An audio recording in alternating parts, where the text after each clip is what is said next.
Thanks for coming. Can't decide what size Slurpee to get. I usually go for the 900 ouncer. How's the party? Sorry I had to call you. Hey, you should have come. You should have invited me. You know I would have.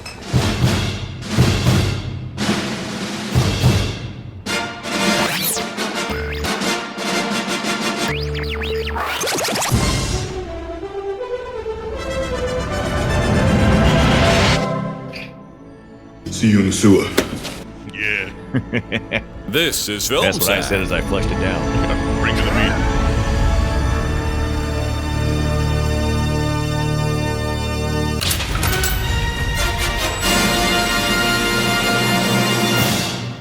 Oh, sure.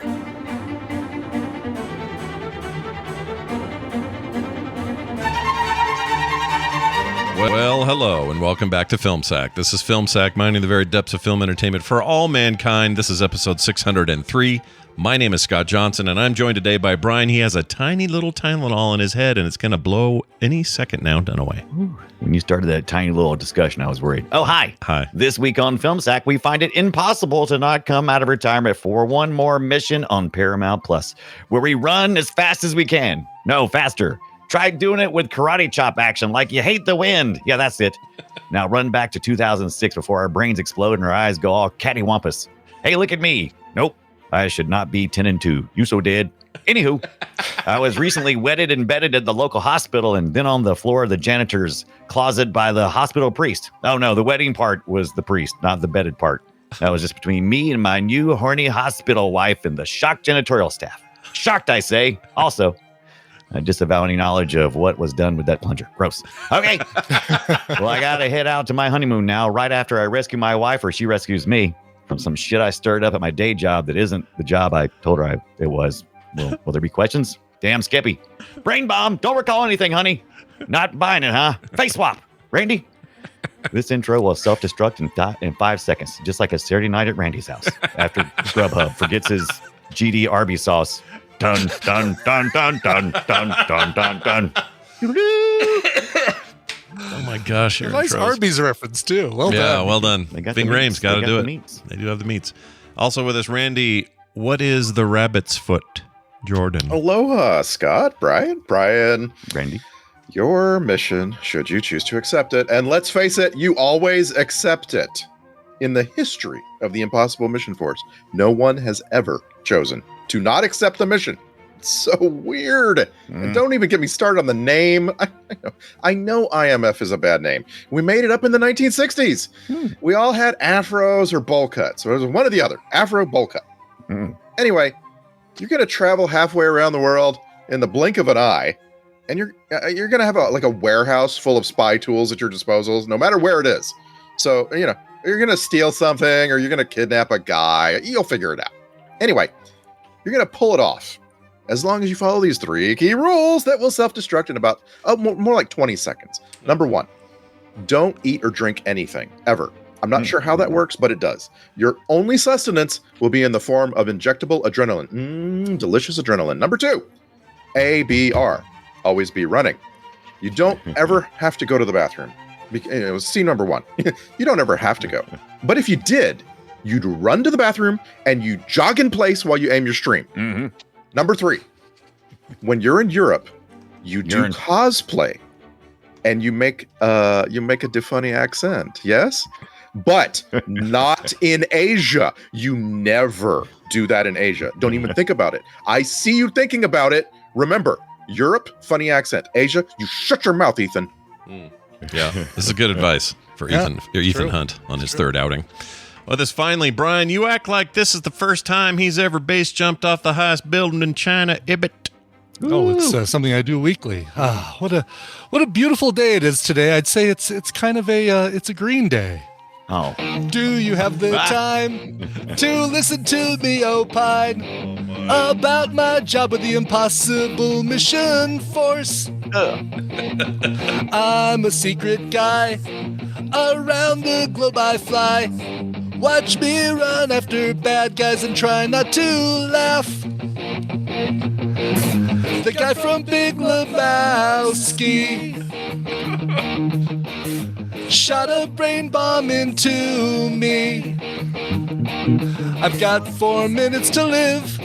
Electric shocks you must give. Am I just paranoid or am I 3? Please don't drink that shake, 'cause I'm reading your lips. It's gross. One more chorus, and here we go. All right. The rabbit's foot I must retrieve. It's a MacGuffin, can't you see? On zip lines I do fly, dropping baseballs from the sky. Am I just paranoid or am I 3?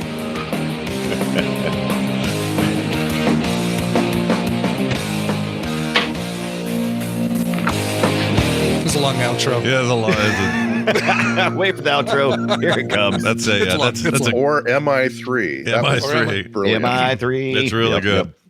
Well done. Oh my gosh. All right, make sure those lyrics are in the thing because we got to show those. Yeah, I'll copy and paste them now. So if you haven't figured it out, we are talking about Mission Impossible 3 thrice. They did these movies before they stopped putting numbers at the end of them. And I think we've proven one thing. Yeah. They're always possible. They've been, we already had 2 possible ones. yeah, Why are they there's trying to been fool us? many possibles. And I don't think they'll ever put a number on it again, but I don't think we're done with these for a while. We got a new one I think coming they soon. should put a number on it. Yeah. I know, yeah, because I forget. We're getting to the point where I'm starting to forget like what order 8. the other ones come from. Yeah. And they went from regular numbers with 2 to Roman numerals for 3. Like they went Ooh, I Mission hate Impossible that. number 2 to Mission Impossible Roman numeral that 3. screws up my order list when I have those in a folder. Yeah. Don't I do got that. I got the What are you? list here. What are you doing having them in a folder? Yeah. No, I don't have yeah, anything in a folder. I perfectly mean, legal. not my. That's Legal. just my list of movies I like. That's a list of movies I like. Oh, I gotcha. name in alphabetical I full see. spreadsheet. Empty Yeah. file names. Yeah. This is file names. I see what you're saying. It's a thing that we're going to let Scott Fletcher explain more about. That's right. Here's Scott Fletcher talking more about Mission Impossible 3. Mission: Impossible. Aye. IMF agent Ethan Hunt comes into conflict with a dangerous and sadistic arms dealer who threatens his life and his future wife in response. Yeah, it's a deep, dark story we're about to enter. Yeah. Wait, they're married by the time she gets in the thing, right? Or is it before? No, they get married before she gets kidnapped. Yeah. Is that what you mean? What do you mean? Okay. Yeah. Soon, I think you said soon to be wife, and I was just trying to figure it out. I was like trying to make sure the timeline was at right. the movie's beginning, during the opening credits, she's his soon-to-be wife. Yeah. Yeah. And then after that, they go do he had to go out of town or whatever. But that's order of movie appearance, not chronological. It's not important. Let's move on. Oh, I see what you're saying. Sure, yeah, right. Okay. Yeah, that's something we're going to all have to think That's about. true. I guess during the opening credits, she's not his wife because it's here's what's coming this episode. Yeah, Of that's Mission what you get Impossible 3. that's what you get for Right. 80s TV show. Give me the synopsis up top BS. Such an Alias thing. Like that is Right. something that Oh, that's J.J. true. It is Abrams did Alias. all over Alias. Was the first scene took place later on in the show, and you're like, well, when is this going to come into play? The very Yeah, 'cause first you knew it was sound, going to be a plane scene. the very first sound you hear. That's the first sound of the entire film. Is Yeah. him getting shocked. Yeah. I hold this in high regard, though. This particular entry, I find this to be still one of my favorites, if not my favorite, of the entire series. And a lot of people really like the last few. They do seem to be getting better as they go, but I think this is the best J.J. Abrams action movie he's ever directed.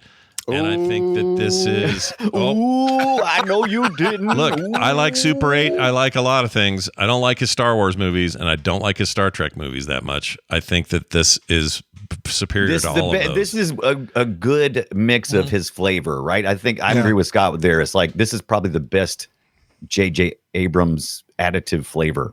Yeah, actually, you said directed. He's only directed like 6 movies. Yeah. Right. So you can definitely call this one the best. And 4 of those 6 begin with the word star. Yeah. Yeah, that's true. I guess only 2 of them, right? How many did he do? He did 2. Yeah, he did 1. 2 what? 2 Star Wars Star movies. Wars and 2 Star Treks. And Right. He gets a meaningful amount of credit for work on like 10 Cloverfield Lane, for instance. He was a very active producer on that movie. Yeah. He's, let's see, what is he working on anything new here? Yeah, he's got something called Lou coming out. The hell is that? When you started that, It's about I a thought you were going British to say bathroom. lube. Lube. Yeah. He's got some lube. J.J. Lube. Abrams. I want to watch a branded movie called Lube. No, I don't. Yeah. But Pretty slick. I think this movie's just got really great nonstop energy. I think it's the most grounded because the future ones are fine, but they get a little fast and the furious for my taste. Like a little bit too much like, okay, and that car's flying off the top of that building and these guys are doing stuff that wouldn't be possible, and I don't understand how that helicopter works and all that. But in this They're one, not supposed to be possible, Scott. well, that's true. They're But impossible. at least this But I'm one with- just feels like it's on the ground. It's gritty and it's got characters and villains that I can kind of relate to. They don't feel like crazy supervillain Bond villains. Yeah. I just like the just rough and tumble, scrappy nature of this one. I'm going to agree because it's almost like Mission Impossible Rogue, right? Because he's doing work, but it's kind of outside. So he has some support, but not all the support because he has to like come up with a really quick plan to, fulcrum across buildings and they're shooting baseballs and stuff. Is really they really MacGyvered that thing up, and I appreciate it. No consideration taken to the poor people of Shanghai who now have all of these random baseballs coming down at terminal velocity down to the. They could see it as like a direct American propaganda effort. Yeah. Like this is one of those movies that kind of reminds you of what they like. We're always asking that question when you stop and look at a superhero movie. Like, oh wow, look at all the collateral damage that must be going on. Yeah. We never approach it. Yeah, I'd like to see a Mission Impossible collateral damage kind of take. that sounds like a title of an upcupcoming one. Mission Yeah, it Impossible does. Collateral Collateral Damage. damage. It sounds a little bit like you want a lower decks version of Mission Perfect. Impossible. Let's do it.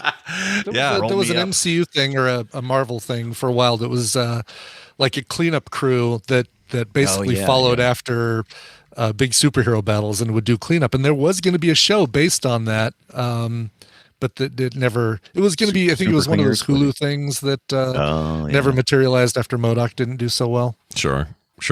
Yeah. This is the first to feature Simon Pegg, so that's cool. Makes his I loved his role introduction here. here. It was fun. This is when he was just fun. Yeah. Yeah, and he's a little more bumbly than he gets in Rogue or Ghost Protocol or any of the ones afterwards. Right. I had to pull up the list because I couldn't remember. What are a the other ones? cast overall. Like I remember when this movie hadn't come out yet. I remember being impressed by the cast. Now I'm really impressed by the cast. I wasn't as back in the day. I wasn't as impressed by Billy Crudup or whatever. And now I'm like, wow. Well, he's 2006 amazing. Randy is hard to impress. I remember that guy. Yeah, he's tough to impress. 2006. No doubt about it. So yeah, here's the exact list. Mission Impossible 96. It's crazy to think this third movie was 10 years after that one, but that's where we are. Anyway, Mission Impossible 2 was in 2000, 2006 for this. Mission Impossible Ghost Protocols, Brian mentioned 2011, and then 2015's Rogue Nation, and then most recently Fallout 2018, which always confuses me because I have a fondness for the video game series Fallout, and it always throws me when I hear it's called Fallout. But anyway, and then there's something new coming. I don't know what that is. Right. You're really going to hate Mission Impossible Red Dead Redemption. Man. 2026. Let me tell you all about it because we're starting our hot action movie summer with Mission Impossible because we are 6 weeks away from Mission Impossible 7, Dead Reckoning Part 1. Okay, so they made 2 films. Both are completely done. They made them in 2020 and 2021. This was during the pandemic, and we got a lot of behind the scenes stuff because Tom Cruise was. Oh right, yeah. So we got 2 movies coming a year apart. We got one in 6 weeks, and we got one in 13 months. Oh, Dead Reckoning Part 1 and 2. Are these that's how they're doing it? Oh boy. Yeah. I'm annoyed. I know. I'm annoyed. I don't know if Scott is, but I'm annoyed because I don't feel like they need to Infinity War Endgame this sort of thing. It's just Mission Impossible. Like, can you not fit an entire story into 2.5 hours? Well, I'll even give you 3 if you need it. Yeah. They're talking like it's more like 6 stories, and the first movie is a complete movie, but it sets up the threads of story for the second one. Well, listen to this here, Ibbot. You'll love this. You got your Haley Atwell. We like her. You got your Palm Clementif, who plays... by the way, is Haley Atwell going to be the next girlfriend that we forget about before the next movie? Maybe. I hope so. Palm Clementif, who's your antenna lady. Mantis. Mantis, love her. Shea Wiggum, love that guy. Isaiah Morales, I don't know who that is for a second. Oh, yes, you do. Yeah, you know Isaiah Morales is in. Oh gosh, Randy's like, brother. oh He yes, was, you do. It's I can see him. what's his Richie Valens' brother in La Bamba. He was in Ozark. He was in Ozark. You Okay. watched Ozark. Oh, that Yeah, guy. I know that guy. Okay. Yeah. Yeah, no, he's Yeah. cool. I like that dude. I just looked him up.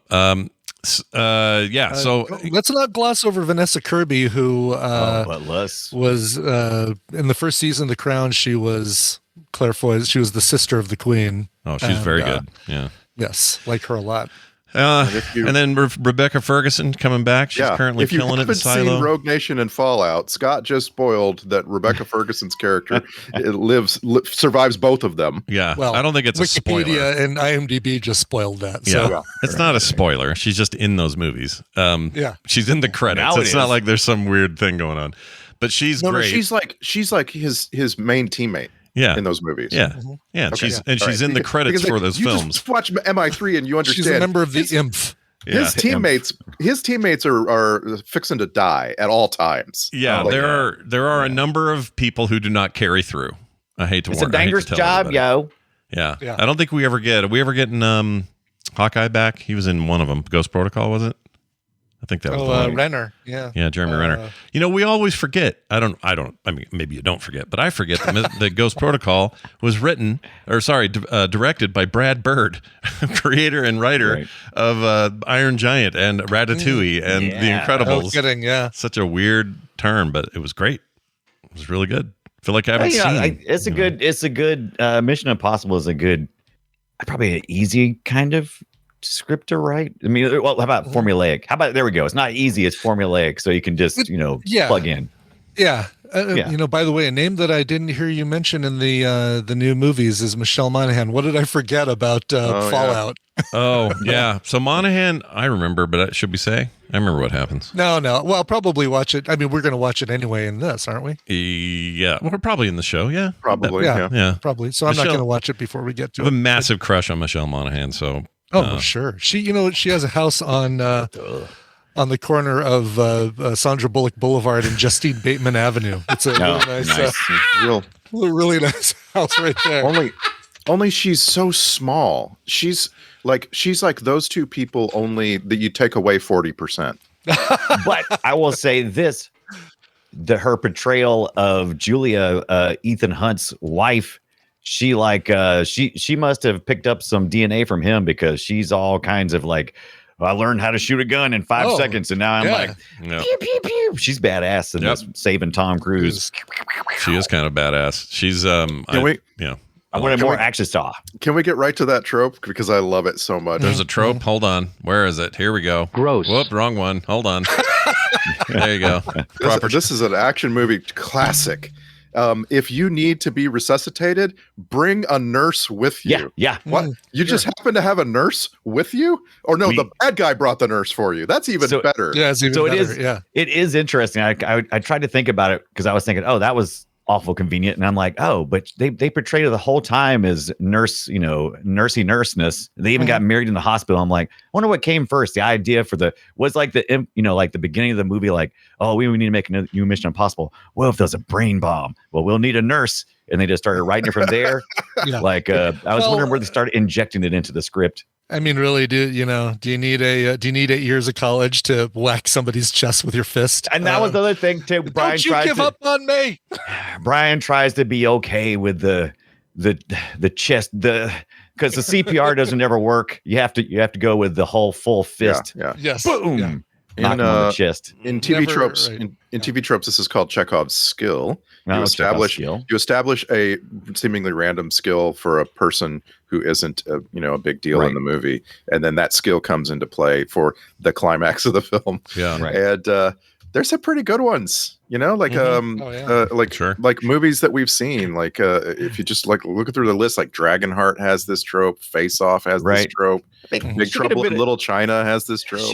She could have been but come on. She could have been a school nurse. I mean, they just got through asking us to believe that she never used a gun before, and Ethan talked her through it in about 5 seconds flat, and now she's like rolling around. but we wouldn't believe she could do CPR unless she was a bona fide nurse. Come on. Yeah, I don't know. And I do like how in that dirty, dingy, disgusting hospital, that the side panel of that little rolly cart is clean enough that you can see a perfect mirror image of the guy you've got to shoot. Yeah. There was equipment in there like defibs too. There was like a unit behind on like, is that not a defib unit? What are you doing? Why are you pouring water? Oh, you're going to do the thing. Okay. Clearly it's not, it could have been a defib or else Ethan would have said, oh, here's a defibrillator unit. What does he know? That. I thought What they does were he going to, know? when I remember when I saw it in theaters in 06, I remember thinking that they were about to turn it on us and say, oh, she was a secret agent this whole time.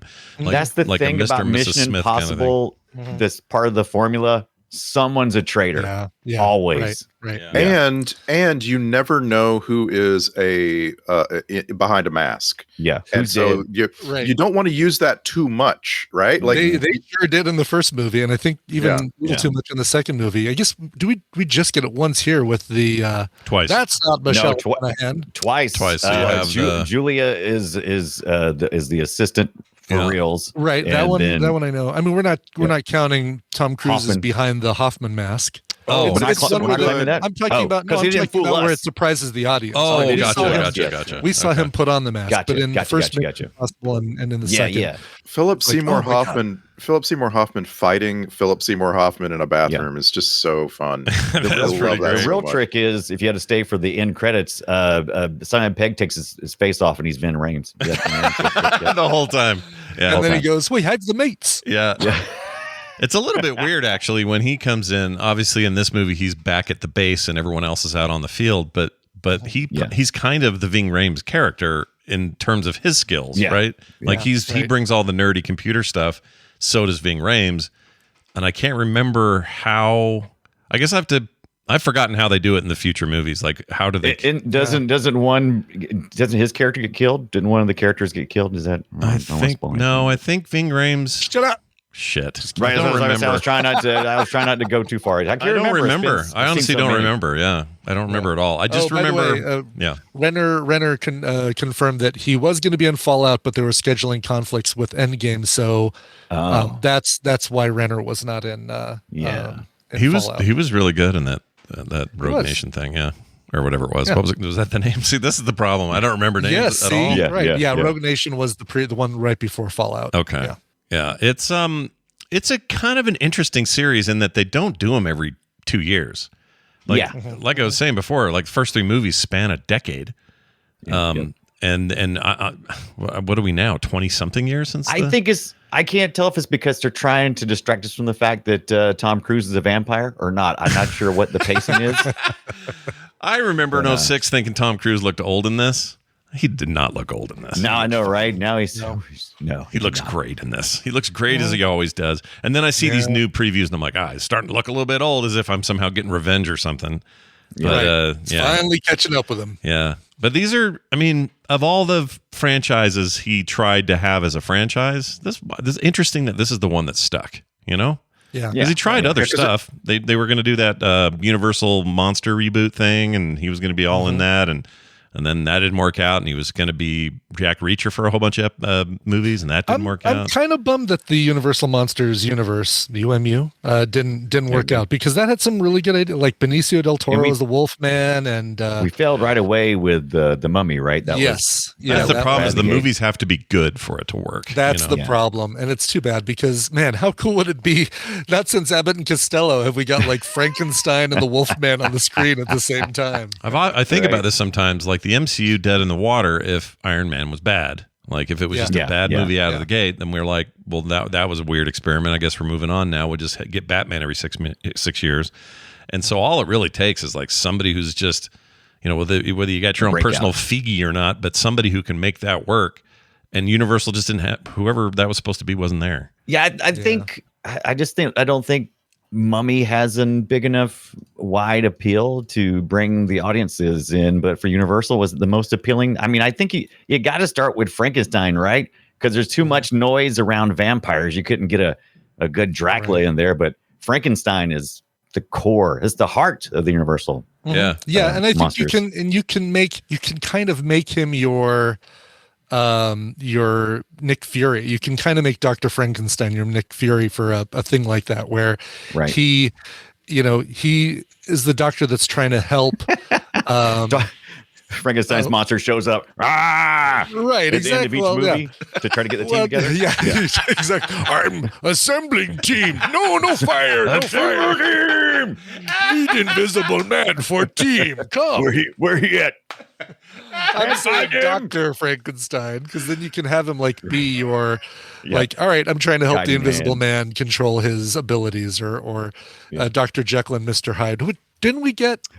We did get Dr. Well, no, I guess we just got Russell Crowe in the Mummy. Yeah. And then he was supposed to spin out and do more. Yeah, never happened. Right. I think he can still do it. They just got to rethink it.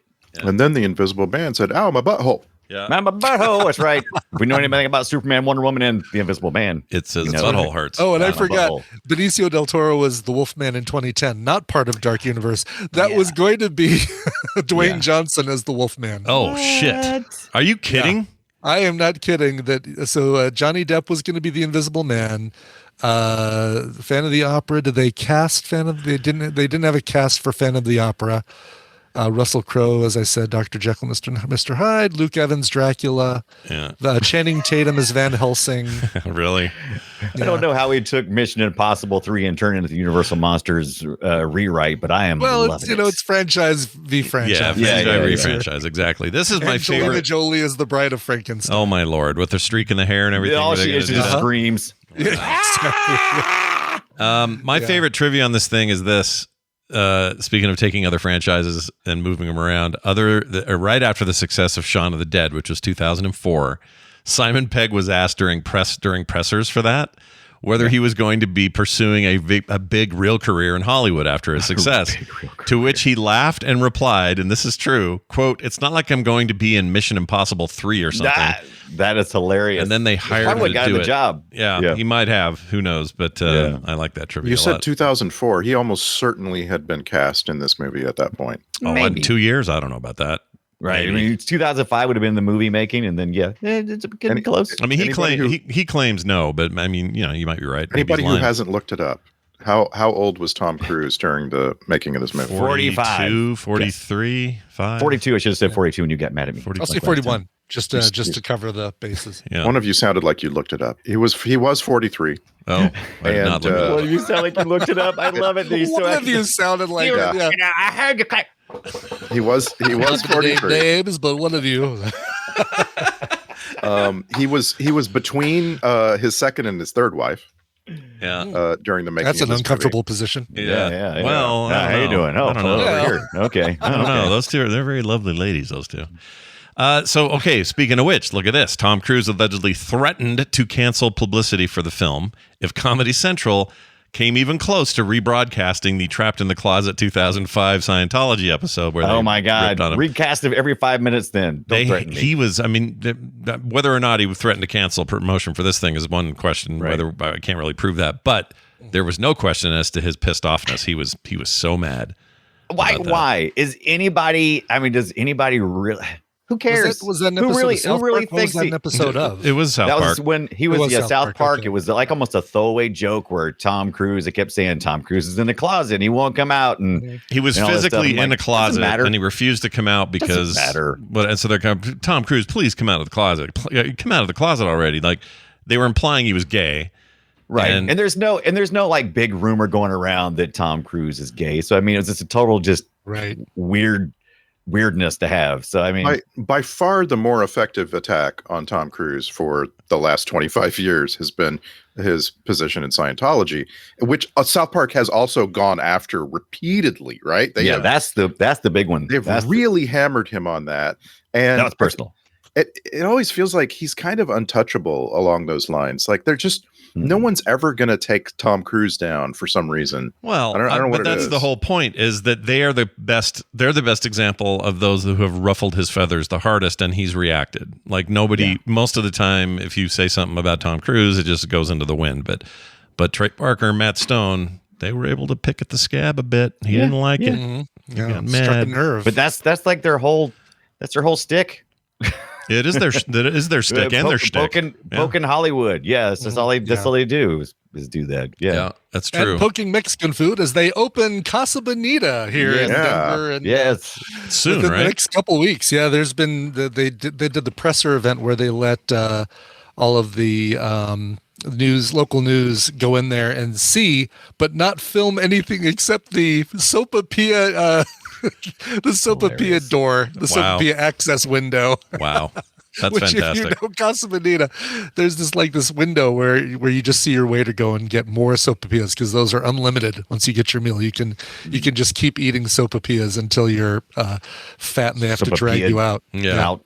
You're going, yeah? You got to figure out a way to get I'm not going to go on opening day or even opening month. I'm going to wait till the dust settles, but yeah, I'm excited. I mean, there's a real chef coming to fix all the things that were wrong and they're not touching all the things that were right, like cliff divers in a strip mall Mexican restaurant. It'd be funny if that guy looked like Chef from South Park. That'd be great. Yeah. Well, hey, everybody have ever I told seen the my story balls? about we were at this place that's next door called the West Fax Tavern for this monthly thing that we do called Puzzle Pint. This was this last December.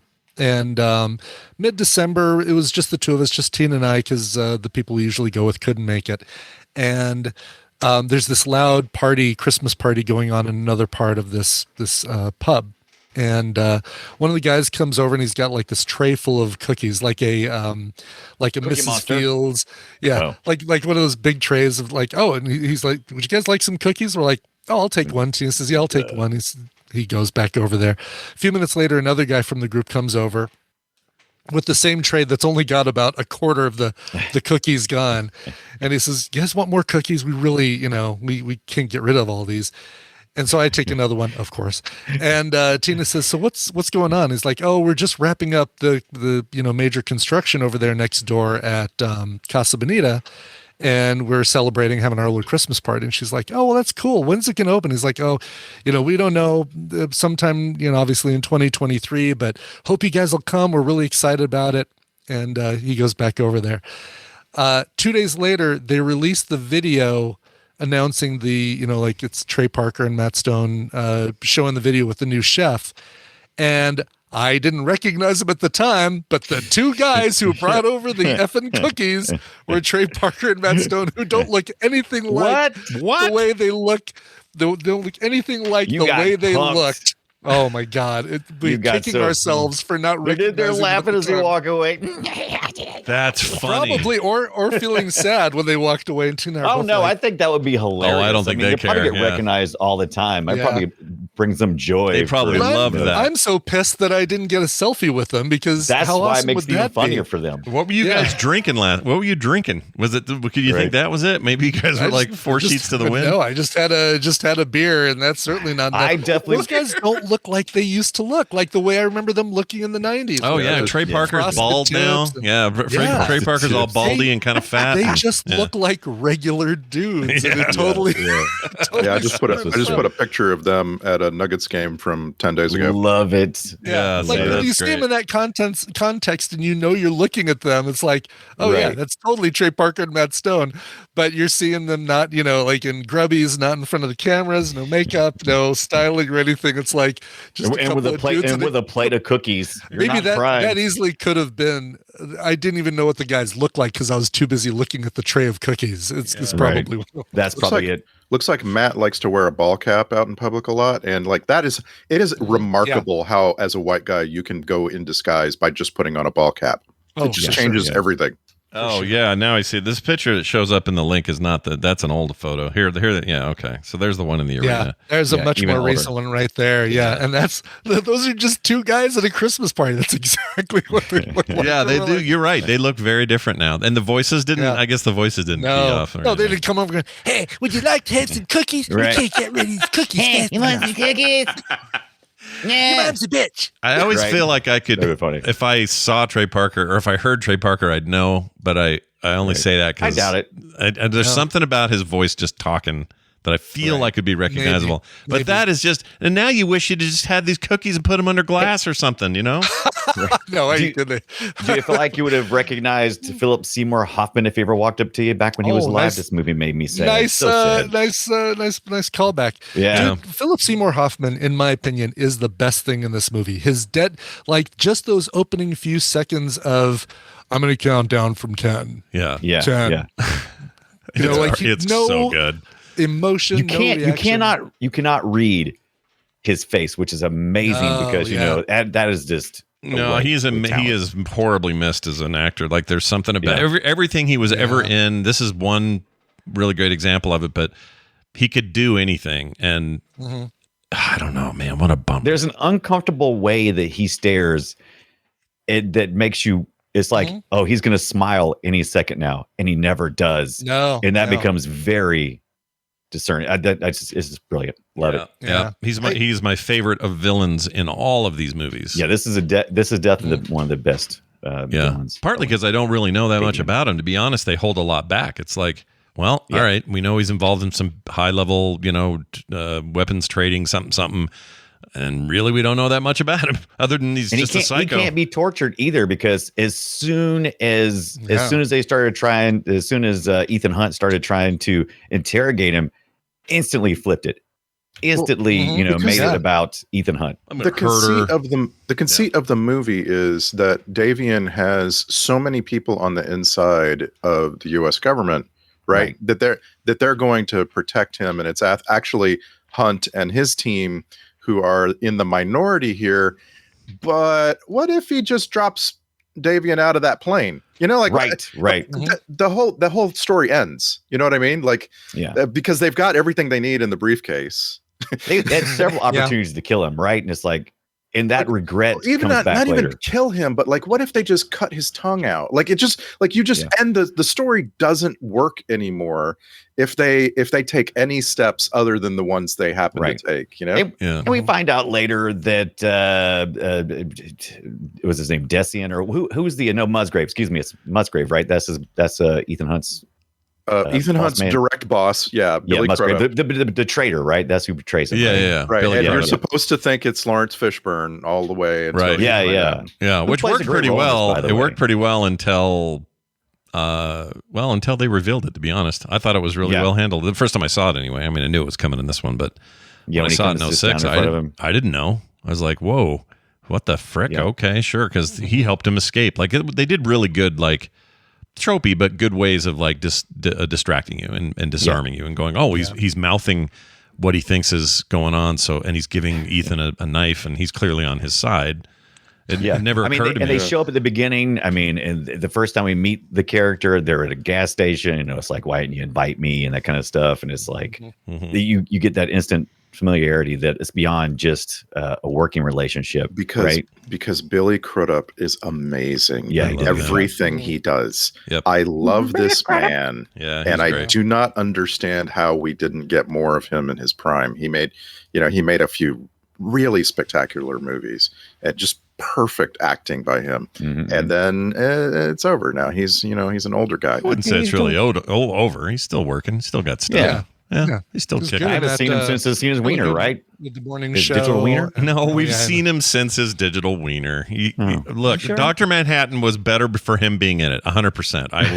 I will fight anyone who says that he wasn't a perfect Dr. Manhattan body double and all that stuff.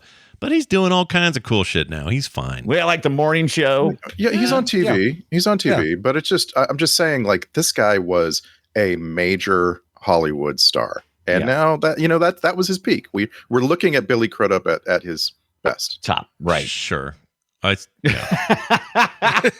Sure. He was great in Covenant, Alien Covenant. Yeah, I like Covenant. He was good in Covenant. He's good in I forgot everything. about Covenant. I'll give that to you. Yeah, I'm not ready to count Billy Crudup out of anything. He's doing fine. No. Yeah, that guy's great. There's another bit of weird, little bit of trivia here. It says that the production could do nothing about inquisitive crowds watching them while they were filming in Rome, because they were really right there near the what do you call it, the Vatican. The Vatican. Yeah. Yeah, you gotta be careful around there when you're filming. Yeah, no Mhm. kidding. Anyway, they Keep it said straight. they set up a phony second unit a little further away, hired several girls in bikinis and several older women dressed as nuns I to don't know if pretend it's to be true, but I filming. sure hope it's true. That's what they say cool, yeah. anyway. They said their goal was to get the main unit undisturbed, and it kind of worked. So I guess that's Look what they're doing over here. Yeah, bump that. There's girls in bikinis over here. Come on, let's go. Yep. And I guess I was a little surprised that. Well, I don't know anything about the Vatican, but that party they were having, is that a thing? Would people just have big giant rich people parties at the Vatican? Is that a deal? Yeah, rich people I'm sure. A parties, little I gala. love it. Why not? Little- Yeah. All right. Yeah. Okay. Gala? So yeah. it looks like that was filmed in Campania, which is like down in Naples. Don't get any on you. It looks like they were pretty far away from actual Rome. Yeah. But they Right. they filmed in a palace that was supposed to look like the Vatican. Yeah. Yeah. I just And, don't know if that's a thing. Like if I could ask. If I'm supposed to believe that's the thing, right? Right. Yeah. Right. I don't know. I do know this. I'll though. tell you what, though, Maggie Yeah. Q was I love Maggie rocking Q. it, baby. She's great. She was doing awesome Yeah, Maggie Q's great. in those scenes. I also really like John Myers. How do you say his name? Freaking John Rhys Meyers. John Rhys Oh, Meyers. John Rhys There's another Meyers, guy I wish would do more or had better stuff lately, but I kept waiting him to be like a traitor. I kept waiting, like, okay, what is he gonna do? He's gonna be bad here, right? Yeah. he's Okay. he's in a lot of sort of direct-to-video sounding things now. Right. The 2019 through 2023, all of it is stuff like Mercy, Ambush, Disquiet, Dangerous Game. Like it's all a bunch of shit. But prior to this, he was really good in the what was the King George or King Henry III? The Tudors, The right? Tudors. Oh, the after Tudors. this movie. That's After so this movie, he good. was King Henry VIII. Oh, Yeah, okay. he was awesome in that. He was great That in makes Vikings. sense. That was some years ago. But also the Beckham, Kick It Like Beckham or whatever the hell that's called. Bend it. Bend it. Kick it like Beckham. Approach the punt ball it like Beckham. Punt it. It's he's the coach dude in there. Yeah. And he's I'll good. tell you who blew me. I tell you who I didn't get nearly enough of, and that was Michael Berry Jr., Julia's kidnapper, aka Dr. Sleep. Oh, I wanted right. more henchman Dr. Sleep. The weird looking British guy. yeah. Hauls her He's out of English. the hospital. Yeah. He knocks her out by gently putting that little patch in her arm. Then Putting a he's in little the patch, yeah. he's in the limo. Most inconspicuous thing is ever for a meeting. Show up in a stretched limo and then goes, drink it. No questions. I wanted more of him, man. Why does this guy look yeah. so familiar too? Is he in other things we probably? Oh, I mean, if they Pirates? were ever going to do He was another Twig from Hellfire Pirates of Club, the Caribbean. Do you remember him? No, that maybe? I don't remember No. Twig. No, Romulan Uh, tackle officer, probably not that. no. if they were ever going to do another Hellfire Club movie like MCU proper, this is your mastermind Yeah. right here. This is the guy that turns Jean Grey. Yeah, it's also obviously a Turns Jean. Jean Grey. Paul. Turns Jean Paul's- Grey Yeah, it's fantastic. from red to gray. Yep. Alias. He's another Alias held over. So we Right. got Grumberg briefly in this. 2 weeks of Grumberg, Oh, by the yeah, way. 2 weeks of Granny. Yeah. But you can always tell when JJ's around because he's got him, the kidnapper. Who else? Yeah, we're gonna talk about that later. Giacchino music. Oh, and freaking what's her name? I can't get anyone's name today. You're trampling Carrie all Russell. over connections. Carrie Russell. Yeah. Is she a Star Trek connection? She's not one, is she? Not, anyway. But Carrie Russell is Carrie Russell is in this very briefly, sadly. Briefly, but she's great for the minute. I felt she's like in she got plenty of screen time but also action time. Like there's some people who you never see them really do anything in these movies, but she got both. Right? She got to be present. She's a great secret agent, but she's also we got to see her shoot gun and do like the 2-man army stuff with Tom Cruise. You That put was a really gun cool. in one of the hands of some of these people, and it's like it is turn time. Just let's go. Yeah. It was awesome. Yeah. Yep, she's great. I still don't know how I feel about. I was like, I like the idea of a brain bomb, something you can't see that's only happening internally, and there's a lot of stress behind it. But when her eyes went 10 and 2, I was kind of like, gross. I was both kind of like, oh, that was weird, and also kind of like that was dumb. They grossed me out. Figured out. They grossed me out. Actually, really bothered me, and Oh God, the eye. Yeah. Yeah. The little- Yeah. The way she's Ugh. like looking in two different ways and it kills her so instantly. It's a very effective It really is. death moment. Yeah.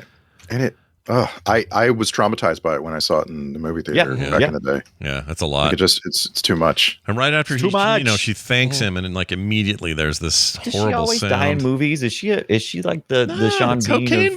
Cocaine bear. She lived. Did you get Scott? Did you get a clip of her going, "Thank you"? Well, there's no thank you, but you did hear this. Yes, she Here. does. She says, "Ethan." No, I know thank she you." does. I'm Yeah. saying I didn't record it. Here's right. what I did record. That's where she gets it. Yeah. I was expecting a GIF in our in our film sack. I was Discord chat. bracing for that. Yeah. They were that was really brief when she jerked to the left. It immediately went to Ethan's face and then went back to her and then stared at her for a long time. So it wasn't great gift material, but you have to admit him chewing through that tongue depressor when he got zapped. that was wild. Wait, Yeah. That was really great. Because Tom Cruise does it all. Like he does not have special effects for wherever he doesn't need them. So that was really Tom Cruise. Those were real tongue depressors, and he just bit down real hard. Right. Yep. I think they probably perforated them. Oh, like, absolutely. Yeah, there at was his some. teeth. Those are impossible to bite through. Oh my God. They're too flexible. It had to be really Yeah, dry. Right. Exactly. Yeah. Yeah. But yeah, it was neat. roasted tongue depressors Roasted, to that's make not a them a bad little more a little more Probably brittle. potato chips of some sort, maybe. It's really effective, though. That's the other thing is like J.J. Abrams has the ability to do action and those kind of weird, kind of hardcore, sudden moments, shocking moments. He's really good at it. It bums me out that all we got out of him after all this was mostly. I mean, I really like Super 8, but those Star Wars movies are so limp for me. I haven't heard him described as limp. I love it. Yeah. And you have to give credit to Tom Cruise here, right? Like he had already done this with other directors. This is not all on J.J. Abrams. Tom Cruise literally slid down some glass building. No, he's a freak, dude. Freak. He's that wasn't J.J. Abrams' idea, I'm sure. No, it was Tom Cruise's idea to put his body and his life at risk. I've heard some say he's our Jackie Chan, which is a weird thing to say. I could see that. But he's just always wanted to do his own stunts. When he skydives, it's him. When he jumps out of planes, it's him. Like I think he thinks the Thetans or whatever space god is watching over him really has his back. Like yeah. Okay, you're gonna be fine. What's that name? What's the name of the Xenu's the god. Xenu? There it is. Xenu's really got Cruise's Don't say back. it 3 times, or is that how that works? I don't know how that works. Bees come out. Of I don't know. You have to be standing on a couch. That's for it to right. work. Yeah. So we're all fine. We're not on couches right now. Anyway. Yeah. I mean, you can't. It's hard when you know that watching a movie with him in it. It's hard not to admire that.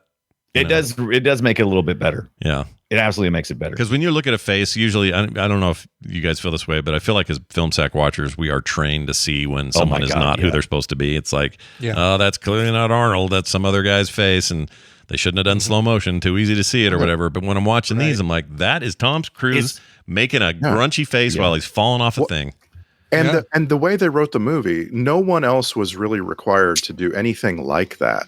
So like you never see Maggie Q's stunt double doing a crazy stunt. It's just that's not in this movie, Yeah. You just Totally see underused, Tom by the way. Cruise. I love Maggie Q. I totally agree. And I guess she survives. Does Jen We survive? almost forget about her because she doesn't really take. I kept waiting for her to get killed, but she gets hit. Not obviously not a death. It's not fatal. Yeah, she's in the final scene when they're all meeting his wife for the first time in slow motion and everyone's happy. They're all hugging her. And Oh my talking to her. God. And if I have not seen that scene like 3 or 4 times in Lost or probably Alias, like the music at a high volume, you're slow motion hugging and smiling like they're at a rap party. Yeah. J.J. Abrams' signature scene for sure. Yeah. But they're all there, so I don't remember what happens to Sean Rhys Davies or her in the next one. I don't remember if anything happens at all. Maybe they just are off on other cases. I'll tell you what happens to her. She jumps into a complete other franchise and she's in the Die Hard movie the very next year. Oh, really? Yeah. God, you guys been watching that documentary? Which one? Which one? I'll take it. Was it the Vanderpump Rules guy with all the controversy right now? No, I don't know. That did all the stuff. What the crap? And they had like how he treated Bruce Willis in his last couple of films. So what the crap is the thing? Hold on, I'll look it up. You keep talking. I want to know what this is. You got me all curious. Vanderpump Rules is a show or a movie. Tina, something that one. Tina watched. That was a spinoff from Real Housewives that Tina watched. Right. You talking about the Randall Emmett? scandal? Yeah, the Randall that scandal thing. Scandal. Yeah. Randall Emmett scandal is what you're talking about. Randall Yeah, Emmett? I don't know a thing about this. Is it called the Randall scandal? Is that what it's called? No, I can't remember. Look, anyway, I'm going to find where's the stupid document? If it's not, it's a missed opportunity. Exactly. Producer of So- The Irishman. So this he's is a really a good producer. Yeah. Yeah. Hulu documentary, yes. A lot of interest in you. Hulu documentary about her ex-husband. So this is about him, this documentary? Yes, it's Oh, about I his love Dick- rise and fall. I love It is called the Randall Scandal: Love, Loathing, and Vanderpump. I think is what it's called. the Randall scandal. Okay. The Randall Scandal. All right. But the reason why I talked about this, they got some interviews and stuff about how Bruce Willis on one of his final films when he was how he was on set and everything. And I was like, I didn't need to hear that. I didn't need to that. So is this like one of those newer Bruce Willis films that seems to go straight to streaming kind of thing? Yeah. As they called him in the thing, it was geezer teasers or something because it appeals to a certain type. Is everything going to rhyme? Can we just make everything rhyme? Yes. That's love what this. I hate. I kind of hate how we always. Sure thing on Film Sack, Jack. Yeah. But like when people Here it say is. I posted a link. people say go woke, go broke. I want you want to punch somebody. It's like quit. Just because it rhymes doesn't make it true. You dicks. Right. Freaking hate it. All right, I'm looking Tell here. Johnny Cochran. Oh, it's on Hulu, eh? All right. Yeah. Check it out. It's depressing. Watch it. I don't know love a it. thing about it. Watch it. It's depressing. So he's a poo poo. This guy. Yeah, he's a poo-poo. He's a poo-poo. He's definitely a poo-poo head. And they talk about how he treated his assistants and everything. He just blew my mind. Just a dick. Okay, He's just a dick. I'm in. I think. I like a good all I documentary needed. about it. Right. I'm in. Yep, I'm all in. Let's do it.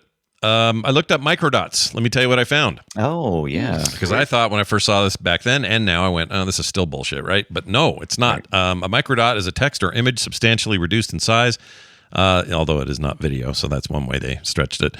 To prevent detection by unintended recipients, microdots are normally circular and around 1 millimeter in diameter, but can be made into different shapes and sizes and made from various materials such as polyester or metal. The name comes from the fact that the microdots have been about the size and shape of a typographical dot, so like a period, such as a period or a little lowercase I or J. Microdots are fundamentally a stenographic approach to message protection, and those are a thing. That's a real deal, which I thought was bullshit, but it's real. I thought it was like a drug thing before they explained it. Can I share the TV tropes entry for this? Yeah, because do I it. just love this so much. The entry is for a trope called "As You Know," and it says Ethan tells Luther that Lindsay's magnetic microdot should be encrypted, and Luther takes mild umbrage. This both shows Ethan's agitation and conveys technical info to the audience. Strangely enough, the scene doesn't explain what a microdot itself is. It lets us infer that it's usually a tiny dot that hides messages and images. Right. And then Ethan says, magnetic means encrypted. Right. Luther says, yeah, I know that. I know that, dude. Right. Yeah, that's great. I do love that.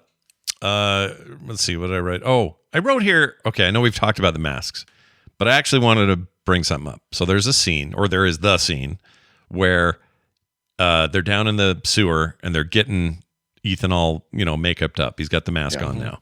Yeah. And when they start to put it on him, they pull it down. It's still obviously a mask. The camera then goes behind Ving Rhames' back. And I think, as soon as they come around here, it'll be done. And that's the trick. But they did a really cool thing where they did the back thing, but they still came around to the side shot and it was still not totally in. Like the neck stuff was flubbed. Yeah. The eyes were wrong. And then whatever digital trickery they used, he mushed stuff together, tapped on these eyelids. And then in about, 10 seconds, it went from still a mask to that's Philip Seymour Hoffman. Really well done. Like that was great. Except for the fact where I'm thinking about, that all is special effects, but Rhames is really poking around on a real Philip Seymour Hoffman's face, poking it. Yeah. I mean, if you were getting poked around by Philip Seymour Hoffman, by Ving Rhames, yeah. Ving Rhames, yeah. what would you in your mind? Would you be like ball gag, or would you be like, what would you? I'm pushing the meats. Because I'd be around, but a ball gag is good too. Yeah. And a nice segue back from Bruce Willis' character. Yeah. Oh yeah, nice. right. That's everything. Everything goes back to Tarantino at the end. Also, I can understand that you could make Tom Cruise into Philip Seymour Hoffman by putting a couple inch heels, like lifts in his shoes, right? Yeah. But what if he needed to impersonate somebody who's like 6'2"? Yeah. Yeah. What do you do? Yeah. How are you going to do it? Yeah. Everybody in this Call. movie is short. They make you want to think everyone's tall and huge, but even Ving Rhames, they're all kind of small. Yeah. Just little people running around. Wasn't that a rumored thing with Tom Cruise? Is that he requested certain co-stars because they wouldn't make him look short? That's fine. There's nothing wrong with that. I get it. Yeah, that's not weird at all. Yeah. Of course, That's it's not weird. It is too weird. It's weird. It's not weird. Once you look. Okay, look. Mission Impossible 3 is not Mission Impossible 3, the blockbuster, unless you have Tom Cruise. Tom Cruise is funneling the money by his appearance. So yeah, he gets to make some calls. That's the benefit of being a freaking mega superstar. What you get for being Tom Cruise. Yes, what you get for being but Tom it's Cruise. also petty as hell, is what I'm saying. Absolutely. Okay, But you know what? So we agree. I didn't know. Oh, we agree. Absolutely. I didn't know we were going to get a Tom Cruise apologist here on the show today. This is fantastic. No, I'm not apologizing for Tom Cruise. I'm apologizing for what the monsters we've created. We can't be mad at the monsters we create, right? Can we be mad at the monsters we create? Sure, we I can. guess. Yeah, We can be annoyed by them. But I don't know sure. if you- Back to Dr. Frankenstein. He makes a monster. Yeah. That thing turns around and smacks him accidentally on the face. He can be mad. But I guess you can be mad. I guess I was thinking more like hate. You can't hate what I you're don't. doing, right? I don't Is even that hate. something? I don't Maybe you hate can. I Tom don't know. Cruise, but I definitely think he's petty. That's for sure. Oh, Here's a fun question. If Tom Cruise had never existed and you were making these movies, I don't like this world now in 2023. Okay. All right. So I need you to cast somebody who can carry a franchise like he does, and they need to be Chris Pratt. let's say under 40. Okay. Okay, I now Chris who's Pratt. under somebody now under Pretty good, 40? actually, right there. Yeah. Well, he's over 40, but you want I was someone gonna say under? he's barely over 40, right? Do you think Chris Pratt is enough of a leading Pull? man looking guy to be an international super spy? He was born I in think he could. 79. Yeah. He is definitely over 40. Right. Oh, come on. Um, Okay. All right. Oh, come on. Come on. Well, he's 10 years younger He's than me. 43 years old. Yeah, Yeah, he's he's 43. 43. That is I don't want That is to break anyone's technically brain over here, 40, but that's over 40. So but yeah, Pratt would be fine. He's a little too goofball though. I don't think he fits in this. Right. That's what I'm saying. Like that there's a leading man thing where you can be serious in all situations.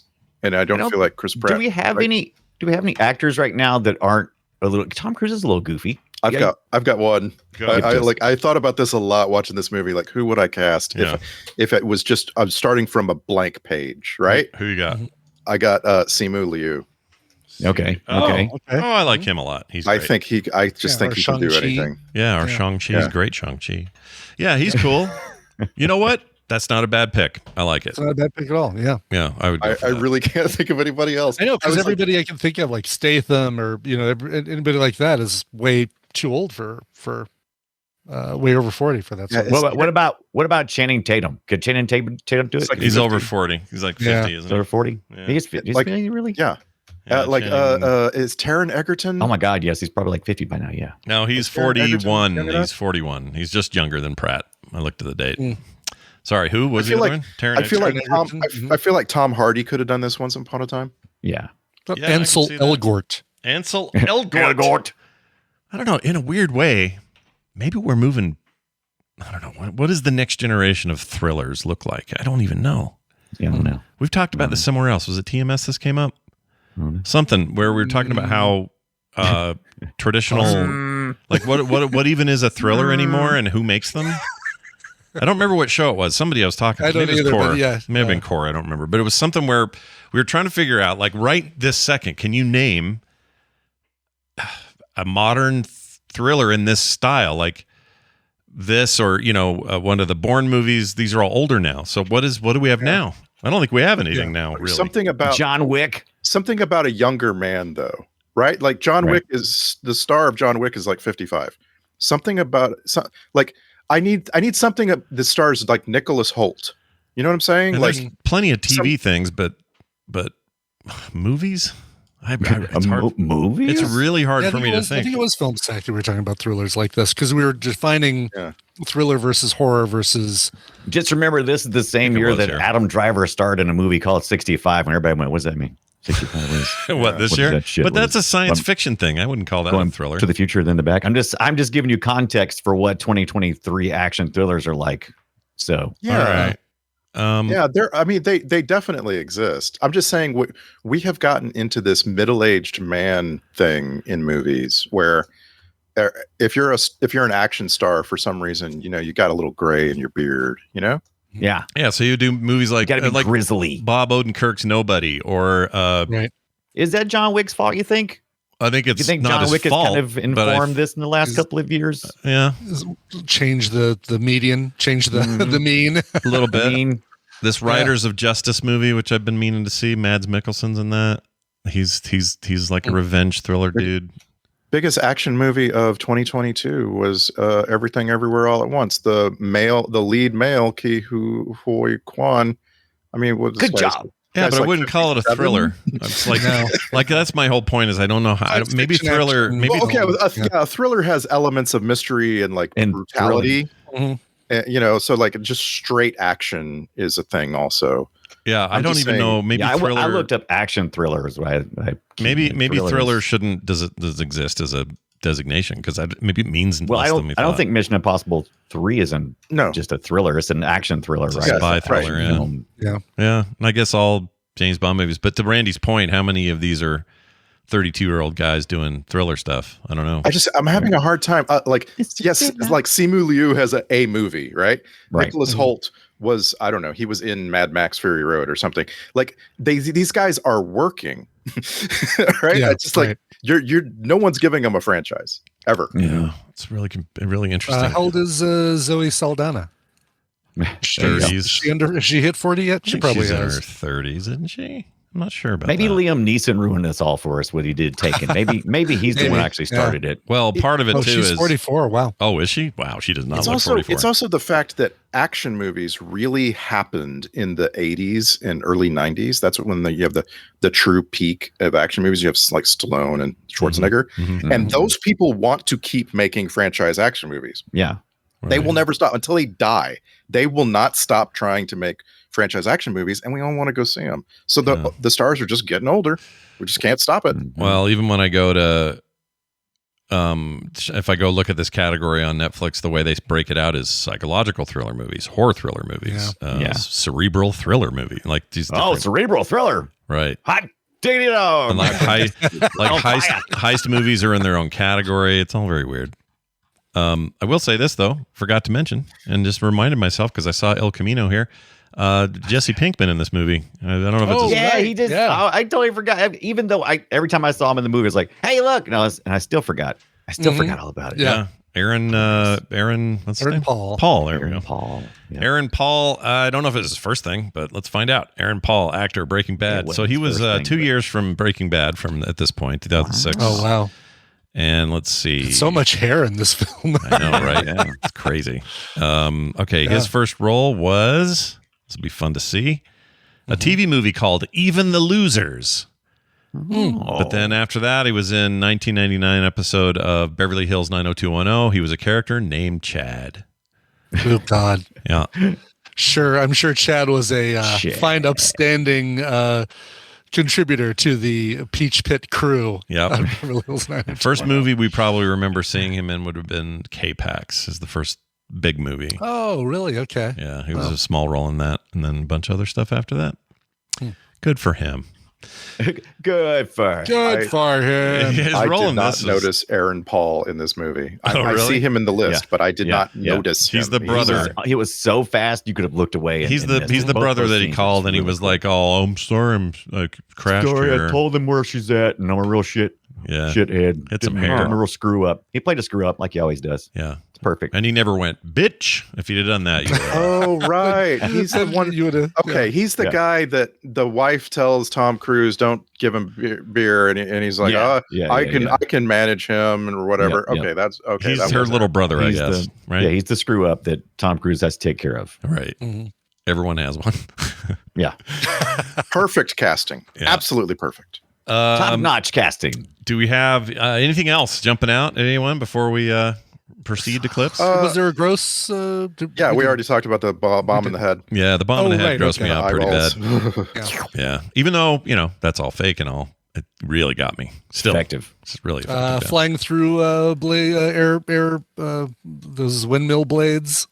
Oh, That was a lot of blades. There were helicopter blades, The windmill helicopter blades, the windmill blades. Yeah, The poor sheep down at the bottom that got whacked. many blades. right. All the blades, really. Yeah, it's That's it's all I had still on my list. Yeah. Oh, and then We Are Family for some reason. Oh, nice. Well, because because it's a JJ thing. I was Yeah. I was a little annoyed at how uninventive their call signs were. Groundhog, Oh. server, yeah, they're kind sewer of rat. I can't remember. It was like a bunch of they're what boring. you doing, what you do. Yeah, I want like a Morton Joe and Yeah. When you got Tom Cruise in your movie, you can't use really cool call signs like Maverick and Iceman. Like you just can't. Can't you just call back, right? yeah, people will be like, Yeah, "What are you nailed trying to do? Revive Top Gun? You'll never do that again." Oh, sorry. Yes, you did last year. Yeah. You made a new Got one. nominated for an Oscar. I will say something about I'm trying to figure out how I never put my words together on this, but I really noticed that there was a lot of ups and downs as far as how they were like going in and out of action really manically. Like it's all represented in that first scene where he's almost going through the 5 stages of grief because he's about to kill his wife, he thinks. And so he goes from, bargaining to being angry. And that's kind of how this whole movie kind of felt emotionally. And I couldn't never got my thoughts together on it yet. But You keep but working on I that. You keep found that chipping away. interesting. Yeah. yeah. Humpty Dumpty sat on a wall. What? Yeah. You and your Polaroid taking a picture and putting it up. I did like the Batman walking up the side of the building. up the Tom side of the Cruise building scene. with his little zip line thing. Yeah, He looked like a UPS that guy. and we do get the drop line, like the descending down on a zip line and stopping inches above the ground. Yeah. That Does was every cool. movie And having- movie pull that or do not? I can't remember if they try to call back to that every time. Like all the future I'm films. trying to remember if there was one in Mission Impossible 2. Right. Yeah. And What was the did they have a name for the trope, Randy, for the rabbit's foot? This the Besides world killer MacGuffin? or whatever that never really I'll bet COVID was in the rabbit's foot. yeah. There's a couple of things. There's a trope literally called the anti-god. Yeah, the anti-god. I don't remember. That's what the trope Gonna is call it for called. And it was very strange that they used that phrase in the movie. Yeah. But Anti-god. there you have it. That was a Out in the MacGuffin open. though, kind of, or at least like a chick in the bucket, kind of. It's just like here's a scary looking cylinder with a thing in it with a symbol on it. And they even approach it at the end. It's like, you're not going to tell me? Nope. I was like, okay. Go after your honeymoon. The rabbit's foot really is a central definition of the word MacGuffin. Like this is Right. what we are talking about when we say a MacGuffin in a MacGuffin. movie. It's something that everybody's freaking out about. Everybody's trying to get. They're trying to understand. We're never going to tell you. Yeah. But they kind of never gonna. and they just put a period on the end of it with the very end and went, nope, not going to tell you. He even asked, you tell me? Nope. Nope. Mhm. Yeah. And that's called lampshading, and I think I prefer it over finding out what it was. Oh yeah, because I'd much it's rather just- not know. Yeah. Yeah. Yeah. I mean, what are they going to tell us? It's going to be something worse than a brain bomb? It can't be. Brain bombs. I mean, only if it's central to the plot. If he's got to prevent this bacteria from getting out, or this, Right. this whatever pandemic kind of thing, makes sense because it did have the little symbol on it, the little radioactive or the the Mr. Ick symbol on there to say that whatever was in there was bad. Yeah. Sure hit the ground a lot and didn't shatter or break or anything like that, man. Yeah, that Don't glass. make your world ender have mobility. in a mobility bank where it can roll. vacuum Yeah, a tire basically just run across the. Right. Yeah. No. Yeah. By the way, MacGuffin was coined by Alfred Hitchcock. Oh, I thought you were going to say Alfred MacGuffin. That would have been In fantastic. the Alfred E. Newman. movie Notorious, a character is smuggling uranium sand in a vial or something, and his producers wanted to know why the uranium sand was so important. And Hitchcock said, "We'll make it uncut industrial diamonds. Then it doesn't matter what it is." As long as the villains want it. That's the MacGuffin, the motor that drives the plot. Was there Wow. a character Interesting. in that called MacGuffin? I'm trying to remember Notorious. Yeah, trying to. Yeah, why Or is the did he name? just, did he the just name- throw that word out like Yeah, he just said, it's just said MacGuffin. It's a I wonder if he MacGuffin. said something else, but he's kind of got those jowls. You go, What no, did he said Give me a McMuffin. muffin. Yeah, McMuffin is what he It's said. a muffin. Because I he love just it's a got muffin, he and they just heard it. no he just left McDonald's and had a McMuffin and he said, Yeah. Had "What do you want to call it?" And he goes, McMuffin, and they went McGuffin. Okay, But the original, like when he coined the phrase, he Yeah. literally said it doesn't matter if it's Doesn't matter. uranium sand or uncut industrial diamonds. that's great. Loved That it. guy's great. I don't know. It sounds like a disease, but whatever. I'm It not does. saying he had it. I've got MacGuffin. I have the McGuffin.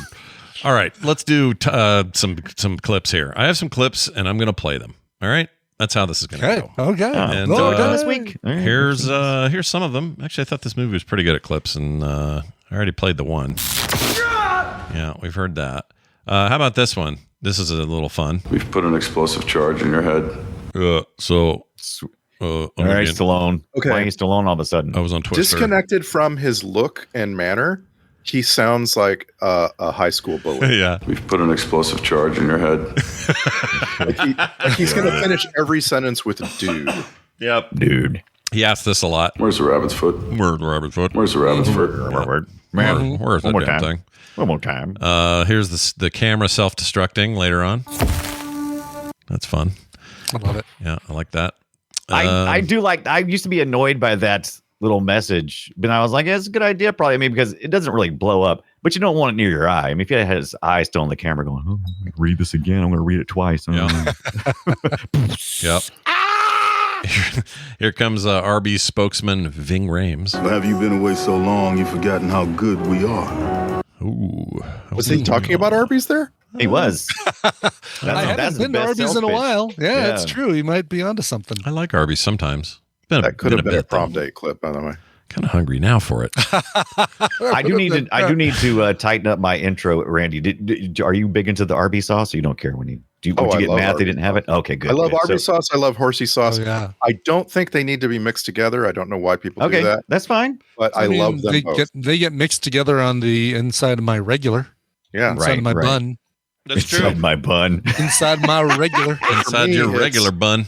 Yeah. Inside I'm my backwards bun, from hun. everybody. I put the horsey sauce in the Arby's meat sandwich, and I dip my fries in the. No, that's what I do too. That's good. No, we're interesting. good. We're so good. So my intro is accurate. Then you would be annoyed if they forgot your Arby's. Okay. I feel like there's going to come a day, though, where science will have found out that curly fry consumption is killing everybody slowly. Those things are and the we would worst. still eat them. They're Oh, yeah. terrible. Yeah. I hate Yeah, I would them. just eat them faster. Right. What Just are you eat it quick. talking Just Yeah. in case. Yeah. Well, I'm taking Life days shorter? off my life. Let's go. I do wish that I could have the qualities of Arby's curly fries and the qualities of Jack in the Box curly fries in the same fry. I don't know why they're slightly different. I love them both so much. I didn't know Jack in the Box did curlies. I guess I haven't been yes, there in a they while. do. Oh my Yes. God, please don't. You know what? Don't know that. I You just should knew- stop knowing Yeah. that. Right now. My only Jack in the knowledge is they have weird tacos and they have a guy in their bathroom in Vegas who's shooting up when I walk in there. That's all. Why I is it weird tacos? I love their tacos and egg rolls together. It's Wait, the are best. you It's dinner just weird that combination. they have tacos. It's not that they have weird tacos. It's just weird. That Yeah, they it is have weird. And the tacos aren't terrible. They're actually pretty good. take on egg rolls at Jack in the Box. No. Good. I thought I just heard you, Scott, say you didn't go to Jack in the Box, but then you said you were in the bathroom at Jack in the Box. No, Which I is went it? there. I went there to take a dump. Okay. And when I went in there, it was the wrong part of town. Went in there, went to the bat stall, opened it up, and there was a guy shooting up heroin in a stall at the place. And I turned around. I didn't need to poo anymore, and I left. The adventures of Scott taking a crap. I want to watch. I was in a hurry. I had to go. We were like, well, get off this exit. Well, we still need to drive 3-4 more exits to get to our hotel. And I'm like, let's just I love the conversation where Scott is trying to where Scott is trying to low key get to the toilet, and he's like, stop at this Jack in the Box, and Kim's like, you don't like Jack in the Box. I'd stop at the Jack in the Box. No, she knew. I told her ahead of time. I'm like, I need just somewhere to take a dump. She's like, how about this exit? And I said, sure. And she goes, oh, there's a Jack in the Box. They probably have a toilet. And I said, I'll bet they do. So that's why we went there. So y'all had that type of relationship. Yeah, so we do. We do. Yeah, okay. So it's not like a marriage in a hospital and then making out in the janitor's closet. Okay. No. Take a dump. I'm telling you. Take a dump. Yeah. Well done. Here's Morpheus. It's unacceptable that chocolate makes you fat, but I've eaten my share, and guess what? And guess what? What? Are you fat? Is that what you're saying? You're saying you're fat. They gave him they took all the best lines and they gave him. He's very good in this. Not enough credit goes to him for this role. I think he did great. I was a little annoyed at his I would bleed on the flag to keep the bars bred. I don't know. It was too clever by a little bit. I liked it. I liked it. I like a patriotic head of secret agents crap. I don't know why. I just into it. Here's would you ever, like, even if I felt they went too far when they put would you really bleed on the flag? Is that what you're about to ask? No, when they have him Hannibal Lecter style tied down. I mean, I get he's violent and stuff, but you don't Hannibal Lecter your agents to a table. That's just. Is it because they're afraid he's going to blurt out secrets? Was that why? Because he's dangerous. He's a literal weapon. Yeah, but why cover his mouth? Yeah, I don't. Because on the way in, he's going to go, I knew who killed JFK, and I, like that. He's been disrespected, and he's like trying to give. That was just a little too far for me. That stuff on the bridge was great. Great scene up there. Yeah, the shooting in the missile and the blowing him against the car and all that. It's great. Here's some. Speaking of Arby's, maybe here's something about crispy stuff. Crispy, I believe, is what they called them. Crispy. Yeah, crispy. The retrieved hard drives, the laptops that Maggie Q was grabbing as they were trying to. Zip drive is crispy. Crispy. I really love how she grabs 2 laptops. Yeah, and realizes guys just dropped a little bomb in the room. Yeah. And she throws herself at a window with perfect timing for the blast to push her through it. Yep. It just I agree. Amazing little bit there. That whole building. Where the hell were the local police? Jeez, I don't know, but how was you in that building with Vin Graham's out there using his trackballs just to blow everything up? Yeah, that was awesome. Something about Invisible Man. I don't remember this. And he remains invisible. He's a goddamn invisible man. I thought so. You said invisible. I just think he mentions Wells, not Harlan. They didn't give him all the best lines. Okay, fine. I just think it's great that we just did Hollow Man and we got all these Invisible Man references coming forward. Grunberg and Invisible Man. Yeah. Oh, and just say the cheerleader was there for half a second. He's not even listed in the credits, I don't think. Who, Grunberg? At the party. Was he? That's Grunberg. No, it's not Grunberg. Is it Grunberg? Okay. Yeah, Greg Grunberg. Grunberg? Is it Grunberg? Yeah, it's Grunberg. Grunberg. It's Red on Air Grunberg. Red on Air Grunberg. This is one of those cases where I wish that they would put more to the names in the credits. So, like, because you have Paul Keeley as Ken, Greg Grunberg as Kevin, Sabre Williams as Annie, and I'm like, I wish it said Greg Grunberg as Kevin, some guy at the party. You know what I mean? Like, party goer. Party guest number 5. Yeah. Number 5. I feel like everybody freaked out this week because Max launched in place of HBO Max, and they started putting in the credits instead of director and writer and producers credits, they put creators credits. Yeah. And then they just bunched them all together. So like they did good. You're saying okay as if it's a good thing. It's a shitty move. It's terrible because here's what they did. I'm trying to figure out how I feel about that. I'm trying to get inside Max's head. Here's what they did. So if they put like Goodfellas, all right, they would say normally it'd be directed by Martin Scorsese. In this case, creators, and then colon, and then it would be like 4 other people. Martin Scorsese's in the top 5. He's not even the first guy there. But for brevity, Yeah, but they already reversed it because people flipped out. So especially okay, all they're gonna do is speed up the speed of the credits. That's all they're gonna freaking do. Well, it's not even speed. It's the paused outside of the thing credits. It's like before you click play, it's the screen that you're looking at. Right. And doing that during a writer's strike really rubbed everybody wrong. They were just like, don't do this during a writer's strike. Are you kidding me? I just can't believe what Max what HBO Max did this week that is outrageous is that they made everybody install and log into a new app. Yeah, what was that all about? Have you never had a software executive working at your company? Right. You never, ever did. They probably lost tens of thousands of subscribers. Just because people won't do it. Yeah. They just won't do it. Yep. You're totally right. That's why I always say someone will say like, hey, I'm going to end my podcast and do one in its place. And I'm like, well, what kind of show is it? Well, it's very similar, except we're going to do these three things. Well, don't replace the RSS feed. You're going to make everybody go change. Don't do that. You'll lose people. I mean, if you're starting a new show entirely, that's fine. But if you're just going to replace what you're doing, like we did, if Film Sack suddenly turned into Sack Film. Just Sack. Yeah. It would just be Sack. We call it Sack. Let's call it Sack, please. Can we do that? Can we call it Sack? Let's do it. Let's call it like HBO Max. We're now just Sack. Sure. Yeah. Sack. But and no new app. All right. Y'all stay in the same place. Right. And it would be one thing if the new app had a bunch of new features. It doesn't. Right. It's literally the same damn interface. I don't know what they were thinking. Same color scheme, everything. They're weird, dude. Warner. Except I had to reset my my photo of who each of the people in my household are so that we could keep track of our recommendations. I just don't understand why they dropped the only name recognition that they had.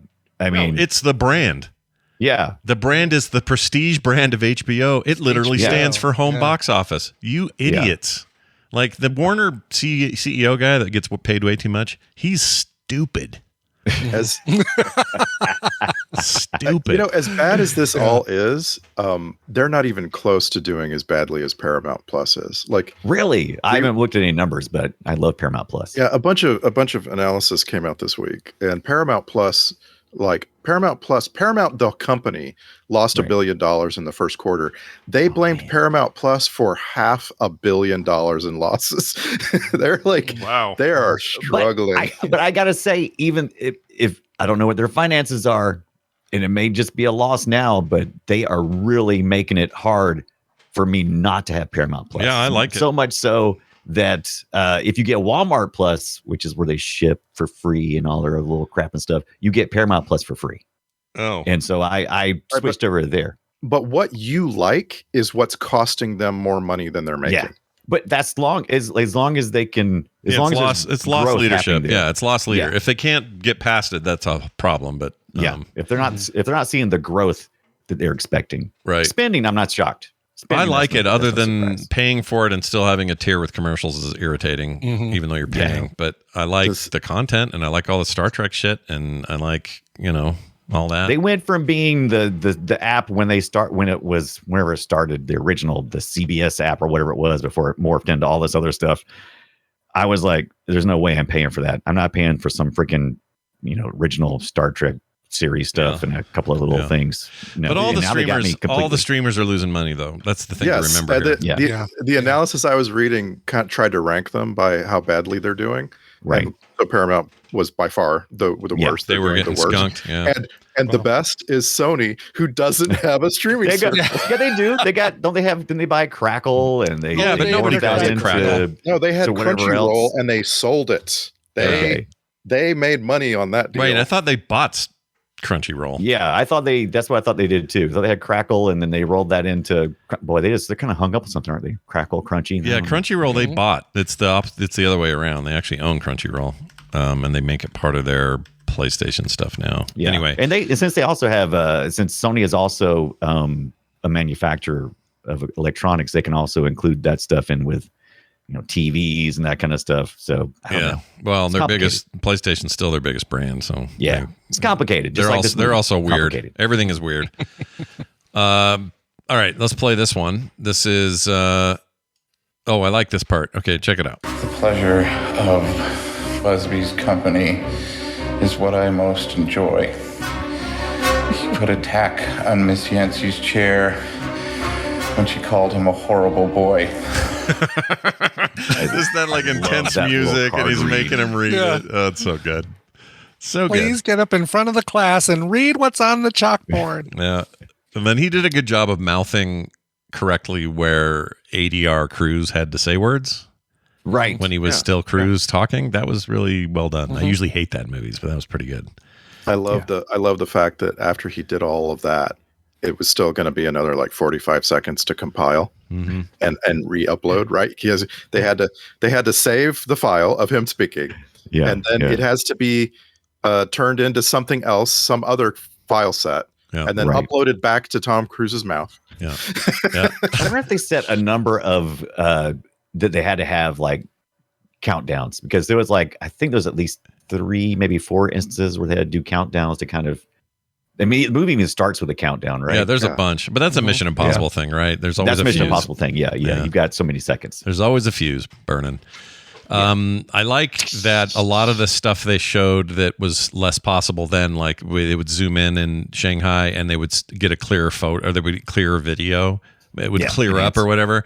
Like the zoom in enhance. Also, The zoom enhance, yeah. Yeah, and then the voice training thing. That shit is 100% possible today. Yeah. Yeah. Maybe not Now the it's part where Mission Possible. Yeah. And maybe not the part where he can immediately start talking through a mask and it sounds right, but all the rest of that, that's all like very easy good predictive. now. Yeah. Good you predictive and I technology. we all have access to that on a web browser like right this second. It's just crazy. Thing. And we probably are within 10 years of people trying to put implants onto vocal cords. Oh yeah, Like, hell yeah. You know, won't surprise me at all. I could see that. Yeah. We could, yeah. I don't like it though, but I can see it. I don't like it. I don't like it. We'll just be the ones doing it so we feel better about it, right? As long as you're doing it, then no one else can do it. Right. Then we're okay with it. We're ahead of the curve, yeah, and then we don't have to be all offended by it. All right, here's let's get all Morpheus up in here. You were aware of this operation? Would you take the blue pill? Do you think that's air you're breathing? What else you got in there? Maybe you've got a red pill? You got a red pill in there? He was definitely told by J.J. Abrams, I want you to sound as much like Morpheus as possible. Right. Because he really dipped into it there. You were aware of this operation? I mean, it sounds like he's talking to Neo. That's great. Yeah. I mean, Here's it's the same actor. Philip Seymour Hoffman being scary. Because you know what I'm going to do next? I'm going to find her. Whoever she is, I'm going to find her and I'm going to hurt her. Such a bastard. Why is it so quiet in that cargo plane? I don't know. Yeah. I want to say open that really that good, door. really good soundproofing until you open the door. Yeah. But then you can hear somebody say Ethan while that door is open. Well, he did say it like 100 times. Ethan. The cargo plane sounds like they're in a hotel room and there's someone vacuuming outside. Oh, you're not wrong. Hold on. Because you know what I'm going to do next? Yeah, they kept it nice and quiet. You're right. Yeah. I think it's subtle and well done, though. I'd rather hear him talking than yelling. Here's Tom Cruise wanting everybody to dance at a party. That's what my impression of this was. So if Tom Cruise is at a party and he's like, man, people need to really start going crazy here at this party and start dancing. Here's what he would say. Everybody get down! Get down! Stay down! Get down! Get down! Everybody get down. Get Yeah, down. get down. Yeah. Get down. Get down and Get down. boogie or something. Get down on it. Here's Jesse Oh, so Pink. y'all not singing the other song? Okay. No. Just me. All right. Here's Jesse Pinkman. Hello. Rick, this is Ethan. Is Julia home? Hey, man. Hey, look, I hope you're not mad I'm here. Rick, I'm not mad. I'm not mad. Is Julia home? I tried her cell phone and there was no answer. No, sorry. Hey, did your friend find you? Bitch. Oh. Science, bitch. This sounded like paging Mr. Herman to me. Hunt was flagged on sub-basement 9. I want all security personnel down there now. Tom Cruise doing a little paging Mr. Herman. Yeah, it does not sound like Fishburne. I don't know who it sounds Yeah, like. wait, but, that's the thing. He didn't have to do the voice. He was just doing straight up impressions, showing that he has all the skills. Yeah. Well, that's what I'm saying. It didn't sound like a good impersonation of Fishburne with or without the little vocal enhancer. Yeah. Right. Yeah, he sounded like he was just going, like I would. This is Tom Cruise. I mean, I'm sorry. I mean, this is director. Absolutely genius to jam the transmitter open and put it next to a radio. Yeah. Absolutely genius. Yeah, that was And great. what song were they playing? Family. Yeah. Family. Sister Sledge. Are you kidding me? Oh my! All right, here's something about your rabbit's foot. Finally, To get your wife, you'll need the rabbit's foot. Oh, we didn't get the Irish very much, so I wanted to play him. To get your wife, you'll need the rabbit's foot. You're going to need the rabbit's foot if you want to get your wife. Hey, chay. And then All right. also bring me the blue clovers, the pink diamonds. Yes, that's right. And soon Yellow moons. I'll be chopping off the head of my wife in my new Henry VIII movie TV show. Jonathan Rhys-Meyers would have made a good James Bond if they'd gotten him started doing it like 10 years ago. Yeah, wasn't he? I think he was a big drug mess though at the time. I think there was something going on with that, and there was for some reason you just put an image in my mind of a pile of cocaine on a card table. It's a big old drug mess. It's a big old drug mess for sure.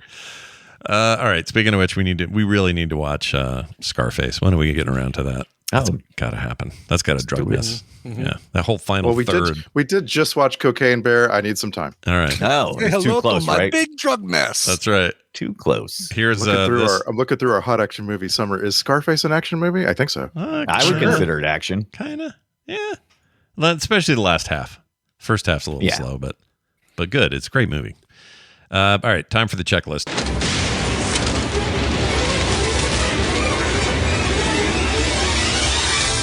Tiny role for Jesse Pinkman. Check. Tiny Pinkman role. Maggie Q to the rescue. Check. Yes. Good rhymes. Yeah. I'm a rapper now. Let's see. That was the longest Arby's commercial I've ever seen. Check. The long, an hour and a half for. Yeah. Why is the Arby's guy giving me relationship advice? No kidding. Let's do some Star Trek connections. I know of at least one, but Randy, what do we have here? What do we got? By far the most we've ever had in a non-Trek film. Well, J.J. Abrams. By far. He had to have been the pivot point here for a lot of this. it. Yeah. This may as well have been the cast and crew of Star Trek Reboot. It was right. The list is unbelievable. Let's just get the big ones out of the way. J.J. Abrams, Simon Pegg, Michael Giacchino. The engagement party included Alex Kurtzman and Roberto Orsi as uncredited extras. Yeah, nice. So there's some smaller ones though. We have Paul Keeley, who played Ken. He was in an episode of Picard. We have Jeff Chase, who was the big man, Davian's bodyguard. Huge. Big man. Yeah. Huge. Yeah. Well, he's probably just normal size because everyone else in that movie was tiny. But anyway, Jeff Chase was in both the Star Trek Reboot and Star Trek Into Darkness, but I think he played different characters, like bit characters. Yeah. We have Michael Berry Jr. We talked about. He was the guy who he kidnaps Julia. He was in the Star Trek Reboot, and his title was Romulan Tactical Officer. Whoa. So I have Bruce French. He was the minister in what looked like a impromptu wedding at the hospital. Yeah. He was in an episode of The Next Generation, an episode of Voyager. He was in the movie Star Trek Insurrection, and then he was also in an episode of Enterprise. Good Lord. That guy really likes the Star Trek. He got around. Yeah. Last but not least, I may as well, if we're gonna have the most we've ever had, we may as well name them all. Tony Gumma played Jim in this movie. Okay. Tony Gumma. And he was in the Star Trek the Reboot as Lou the bartender, and then in Star Trek Into Darkness, he played Nibiran. So you take that back. Yeah. It's like I don't know, it's like J.J. Abrams established his Star Trek universe 3 years before he put the movie out. Yeah. He's one of those directors that's just like, all my friends are coming. He's loyal. Yeah, he's a loyal. You didn't even mention Grunberg again, but Grunberg, of course, famously in all these things. Also, Alex Kurtzman, not just a cameo, but wrote the movie, co-wrote it with Robert Orsi and J.J. Abrams, and is now the executive producer and writer over all the new Star Trek shit. The Picard series, the Discovery, and the new. Order now the new Star Trek shit. Yeah, Alex Kurtzman is your Star Trek guy these days. So very cool, nice lineup. And, all right, and apparently they kind of broke up as writing partners, and that makes me sad because they made a lot of movies together in the 2000s. You know what it makes me wonder, or a kind of hope, is that the breakup is because one is a hardcore Trekkie and the other loves Star Wars, and they couldn't reconcile. Star Wars is better. Go their separate ways. Yeah, they were just like, because JJ said it before. He's like, I wasn't really a Trekkie growing up. I like Star Wars more. in some interview, and Kurtzman's like dyed-in-the-wool Star Trek fan, so maybe that was it. They were just like, yeah. Do you like Picard or Shatner better? And he was like, I don't like either one of them. I like Luke and freaking Vader and stuff. Freaking Vader. Freaking Vader. Freaking Vader. As I've said many times, I don't feel like people should be enslaved to do what they've done in the past for the rest of their lives. But there are some people where I'm just like, I would really like to see Simon Pegg and Nick Frost do a dozen more things before they die. That would be great. I think they got other stuff up their sleeve. They could do things. They still like each other, I think. I don't know. Sometimes close partnerships, with the exception of Matt Parker and Trey. I did it backwards. Matt Stone and Trey Parker. Trey Stone, Parker. Those two seem to be married, basically. So, not everyone. Trey, can do Jessica that. Parker, and I should not have eaten the cuttlefish. All right, I'm moving on. Let's go to. I just saw that episode. Let's go now to the Twitter post. Soundtrack grade. I'm doing that next. It's JR for just right for this kind of thing. I thought it was excellently done, deftly handled. Delicious. Yep. Is it the guy who always did the like Star Trek music Michael and all Giacchino. that? Yeah, it's he's lost great. as you can get. He's great, and now that he directed and was so successful directing that black and white thing on Disney Plus, what was that called? The Wolfman. Wolfman Together Tonight. Werewolf by Night. Werewolf by Night. Not together tonight. Yeah, Wolfman Tonight. I'm getting Wolfman Tonight. I hope he keeps going on stuff because he's what a talented guy. Anyway, anybody have a favorite Michael Giacchino? Like, the track Lost Season 5. That's a soundtrack that I keep pulling up when I'm working. That's a good one. You're not That's wrong. That's really good. Okay. That's a good call. I kind of go back and forth between Rogue One and Up. Those two scores feel to me like they're just too good for the movie. Like they're better than they have any right to be. Yeah, I'm trying to think. He did some cool video game stuff too. What was it? The thing I liked? It may have been one of the Call of Duties. I can't remember. Randy just experienced something. Because I mean, this is where he got started, by the way. He did the 16-bit Gargoyles game. He did Lion King. We just talked about that on Play Retro. Let's see, a PlayStation, Small Soldiers video game in 98. Like the guy started in games. Yeah. And I swear, I think it was like Call of Duty Finest Hour or something like that. But his video he game scored work the was first awesome. 3 or 4 Call of Duty games. But there's a video game score that comes up when I play all by Michael Giacchino, and I can't remember which it is. Right. He did the Karate Kid, the new one. That was actually an excellent thing. Family Stone's good. Muppets Wizard of Oz. Medal of Honor. Medal of Honor. He composed music for a game called Medal of Honor, and it is fantastic. Yeah, Medal of Honor was fantastic. That was a great game. Too bad they can never figure out how to make that again. They tried, but it didn't work. Anyway, that guy rocks. All right, let's move on to the Twitter post. This is the social media post comprised of 280 possible characters that you can use. That includes periods and spaces, so keep that in mind. We're now going to hear what the three of you sum this film up as in said format. Let's start with Randy. Mission Impossible 3. So, you want a rabbit's foot or my new wife goes kaput? Can't believe I'm in Berlin. Want out, but I'm right back in. Wait, this isn't Germany. Deep inside Rome, Italy. Now I'm flying to Shanghai. Should be called The Running Guy. Be better if I was tall. Scenery, I chew it all. Oh, that was beautiful. It's actually really good. Don't forget to post that in the room too. You ought to. We ought to put both up now. Yeah. Longest. They like the rhymes. The longest Patreon posts of all time. Swing this swing right back over to Brian Dunaway. MI3, like an impossible mission force, Tom Cruise continues to defy reality and age one more time. What's that? There are 8 more of these. What the hell? Hashtag put an explosive charge in my head. You're right. They could have ended it because they walked away happy, you know? Yeah. I mean, it was even had the still frame. Yeah. Yeah. They were like, done. Yeah. And we're out of here. And then like, no, you're coming back. And she may or may not live. I don't remember. She's anyway, definitely not going to live. Let's go finally with Brian Hibbett. Mission : Impossible : 3 : Ha! You couldn't tell my Twitter posts have been on a loop for the last 3 months. Meanwhile, I've eaten all your chocolate and gotten fat. Hope you're not flying to your honeymoon on Oceanic. Nice. Those are some good plot. Oh, that's good. Yeah. We're in the thick of Lost then, right? Weren't we? Like Lost was 04 through Yeah, it was right in 04. Yeah, 09? you're 2 years into Lost. Oh, Yeah. so he snuck this one in. Yeah. Interesting. Snuck it out. Mm-hmm. Sneaky cheeky. All right, nicely done as always. Let's go ahead and do this right here. These are the alternate titles just handed to me. This was almost called Shanghai He Flies. You know, like Shanghai. Welcome to analyze that. Like Shanghai Surprise, sort of, but gotcha. it's not really very good. No, we'll take it. I mean, they didn't use it, so that's why they didn't use it. You guys stop poo-pooing on Scott's rhymes. Oh, no. Did I poo-poo? No, you should poo-pooing. Poo-poo. I wasn't poo-poos. Poo-poo away. Poo-poo away. Finally, it was almost called Riskier Business, but they decided that was a bad idea.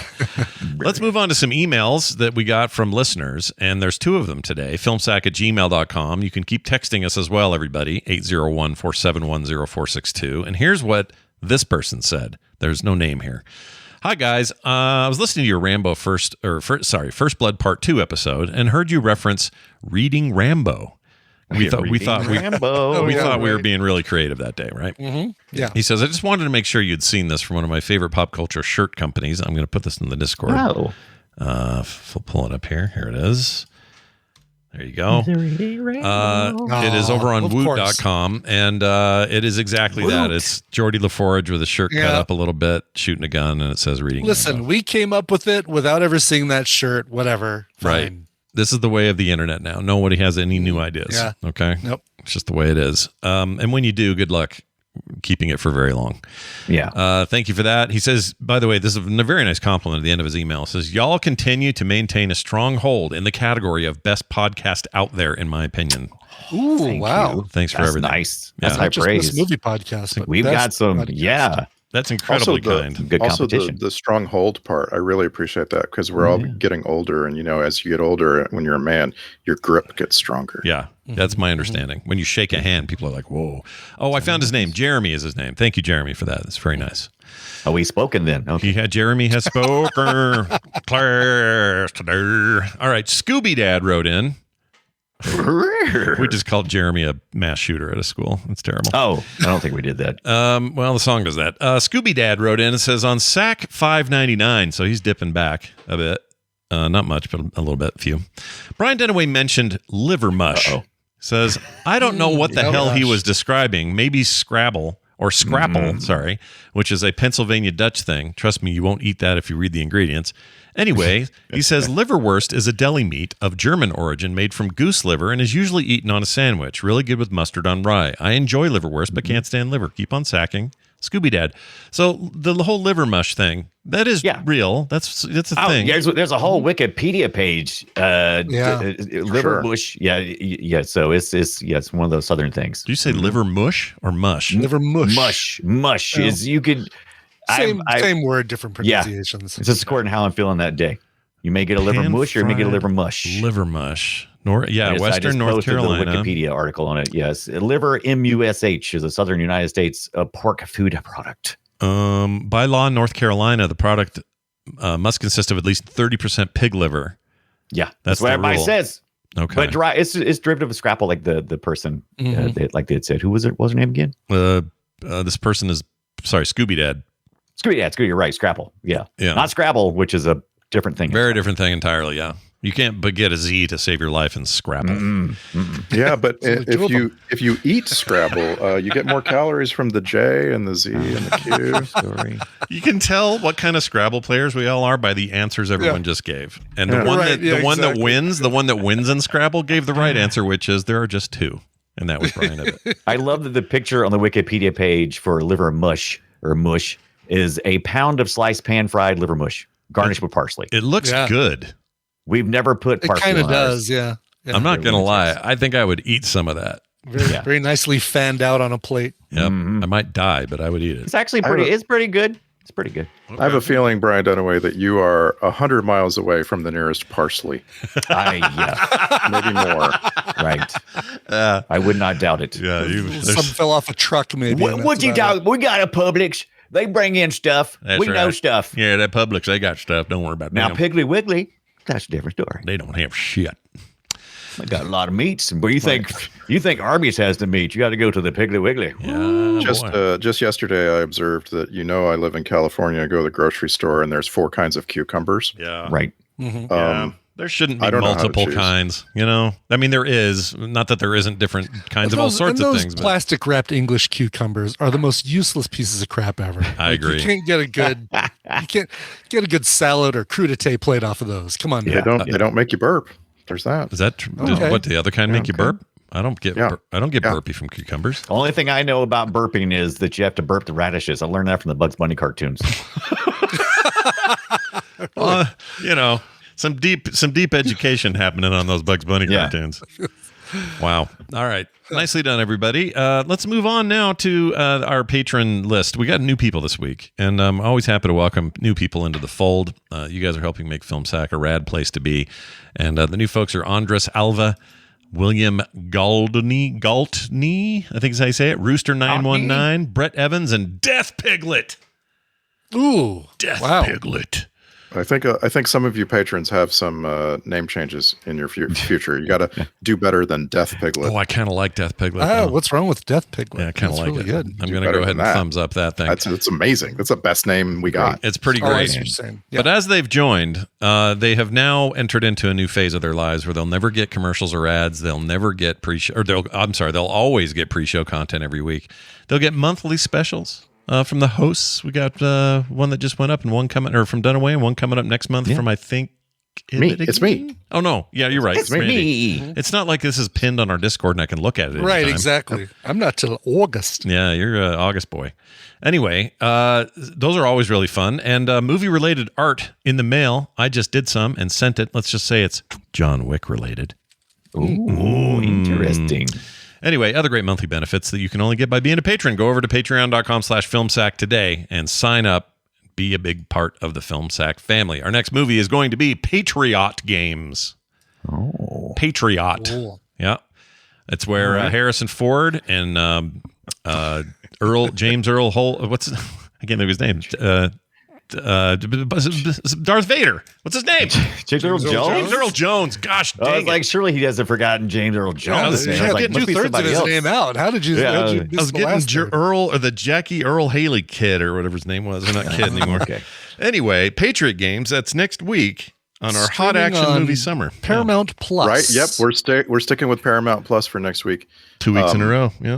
Do not watch The Patriot for this next one. That is a completely different movie. It's a different action star. We should do it, but we're not doing it yet. I was so worried because we had Roman numerals in this Mission Impossible 3, and like the eyes were all right next to each other. I'm like, I'm pretty sure that says 3. Please don't be 2, because I think we've already watched it. I mean, the best way. No, you'd have been fine because you would have seen the number 2.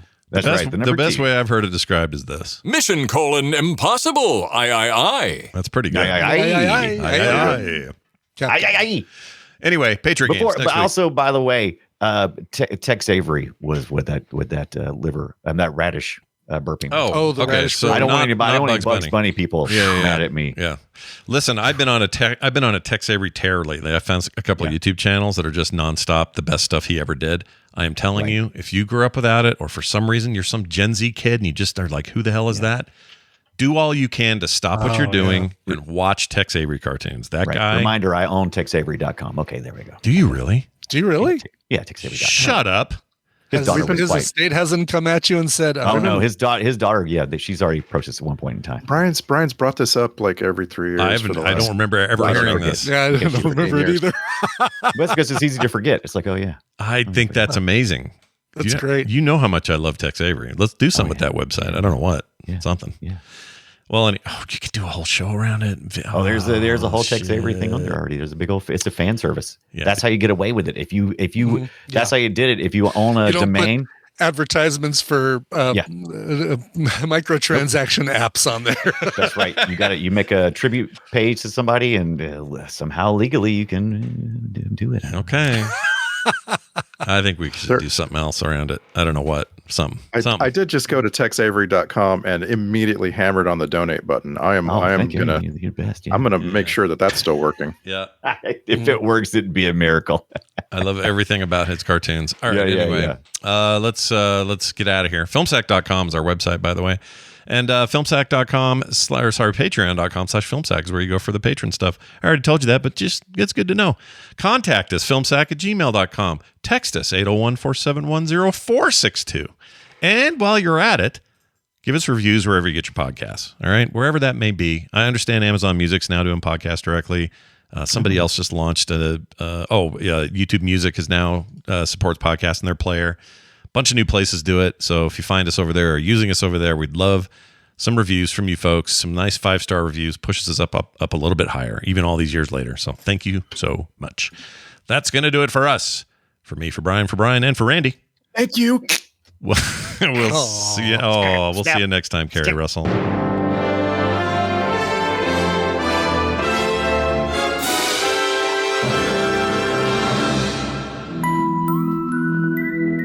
If you like what you just heard, there's a very good chance you will like all the shows on the Frog Pants Network.